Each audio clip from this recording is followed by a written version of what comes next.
দুর্নীতি, ক্ষমতার অপব্যবহার এবং বাংলাদেশের গণতান্ত্রিক এবং সরকারি প্রতিষ্ঠান ও প্রক্রিয়ার প্রতি জনগণের বিশ্বাসকে ক্ষুণ্ণ করার কারণে সাবেক সেনাপ্রধান জেনারেল আজিজ আহমেদ তার ভাই ও পরিবারের বিরুদ্ধে যুক্তরাষ্ট্রে প্রবেশে নিষেধাজ্ঞা জারি করেছে স্টেট ডিপার্টমেন্ট। সোমবার এক বিবৃতিতে স্টেট ডিপার্টমেন্ট এই নিষেধাজ্ঞা জারি করে। স্টেট ডিপার্টমেন্ট জানায়, জেনারেল আজিজ আহমেদ সরকারি প্রক্রিয়ায় হস্তক্ষেপ করে উল্লেখযোগ্য দুর্নীতিতে লিপ্ত হন এবং তার ভাইকে বাংলাদেশে অপরাধমূলক কাজের জন্য জবাবদিহিতা এড়াতে সহায়তা করেন।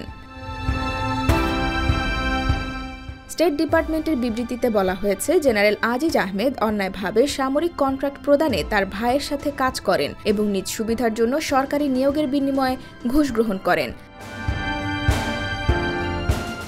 বিবৃতিতে আরও বলা হয়, বাংলাদেশের গণতান্ত্রিক প্রতিষ্ঠান এবং সরকারি প্রতিষ্ঠান ও প্রক্রিয়ায় জনগণের আস্থা দুর্বল করার জন্য অবদান রেখেছে সাবেক সেনাপ্রধান জেনারেল আজিজ আহমেদের কর্মকাণ্ড।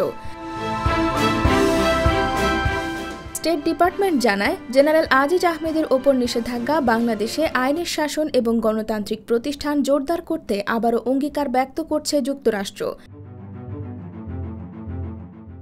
বিবৃতিতে বলা হয়, যুক্তরাষ্ট্র বাংলাদেশের সরকারি পরিষেবা আরও স্বচ্ছ, ব্যবসায়িক ও নিয়ন্ত্রক পরিবেশ উন্নয়ন এবং অর্থ পাচার সহ আর্থিক অপরাধ তদন্ত আর তার বিচারের মাধ্যমে দুর্নীতি বিরোধী কার্যক্রম সমর্থন করে। এই নিষেধাজ্ঞার ফলে সাধারণভাবে যুক্তরাষ্ট্রে প্রবেশের অযোগ্য হবেন জেনারেল আজিজ আহমেদ এবং তার পরিবারের সদস্যরা। IBTV USA, new York.